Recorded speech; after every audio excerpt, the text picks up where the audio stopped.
So let's connect this to general splitter again, and let's see how the remaining configurations work. So let's go to processing. We drag this.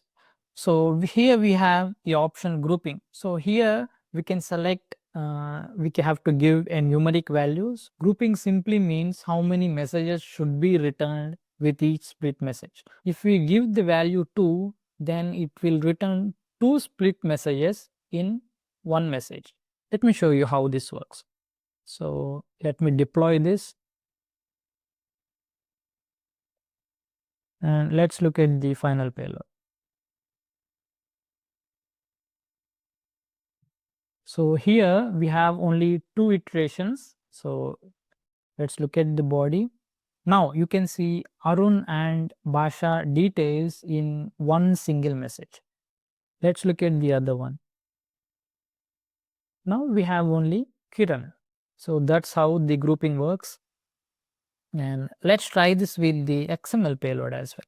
So I'll select this and give the control to this one. Okay. And I have to give the condition here. So expression type should be XPath, and we have to provide order slash items slash item. So ideally, we should be having 2 items per message, right? Let's see that.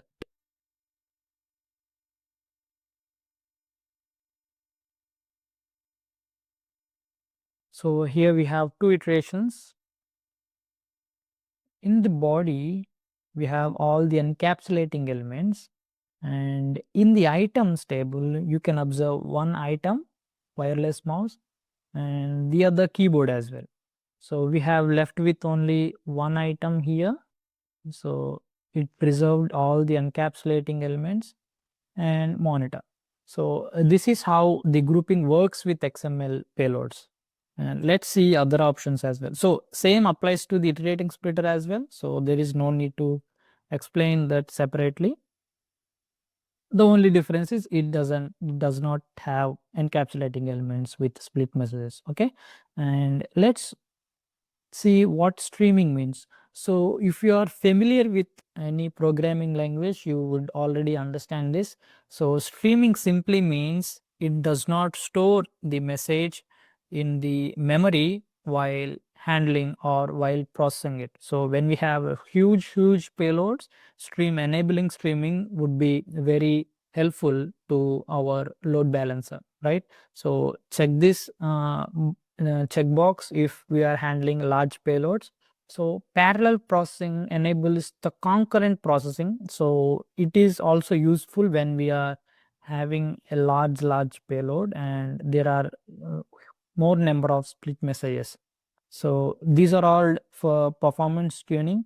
And the last one, stop on exception. So this is a very important checkbox to be careful of. So if we enable this checkbox, so we don't have any further steps after we split, right? So when we are in real development, there will be a number of mappings, there will be Groovy script, there will be multiple receivers after the split.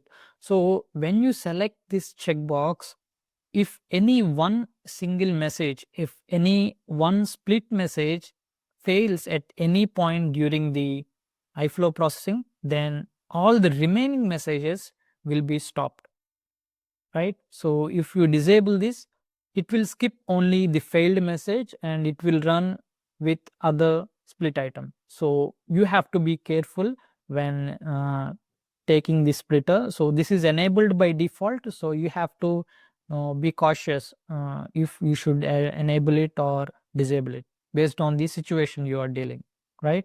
And finally, for our iterating splitter, let's look at the other expression type as this token, right? So we'll use token. So we have to give the node name in our case, since we are dealing with XML payload. So if I give item, it will split the message at every item, right? Let's see that. So I'll just say item, right? So I'll leave the remaining configuration as is and try to deploy this. Let's see the final payload.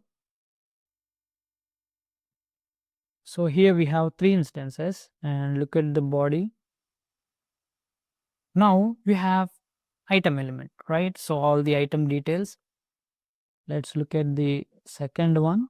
So here you have keyboard details, and let's look at the fourth one. Here you have monitor details. So that is how the token works with XML payloads. So we just need to provide a single node to the condition, then it will split the message whenever it sees the node name, right? Let's look at the slides for our nodes. So general splitter. General splitter breaks down a large message into individual messages by keeping the root node intact with each split message. Right, we discussed, it keeps all the encapsulating elements, all the encapsulating nodes with each split message, right? And it supports XPath and line break expressions for splitting the message. And iterating splitter uh, splits the larger message into individual messages without the root node for each split message. It supports XPath, token, and line break expressions for splitting the message. So that's it about the splitter. You just have to be more cautious on when to use which one, whether general or iterating splitter based on their behavior, right? See you in the next video.